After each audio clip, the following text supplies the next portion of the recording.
nami abdi Tia Amelia. Di dieu abdi bakal ngadugikeun warta ngeunaan ningkatkeun disiplina murid.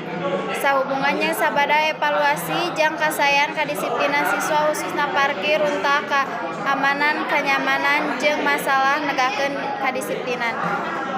Bukituna dimimitian Salasa 24 Januari 2023 sababaraha peraturan bakal dilaksanakeun di SMA Negeri Jatinangor.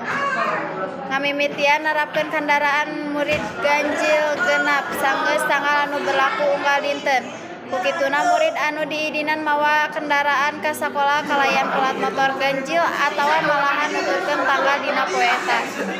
Nyuhunkeun peratosan oge kanggo murid micen runtah di tempat nu geus disadiakeun ku cara misahkeun runtah organik jeung anorganik. Bilih aya keneh kelas anu masih keneh teu ngajaga kabersihan mangga laporkeun ka kasiswaan engke dipasihan bimbingan.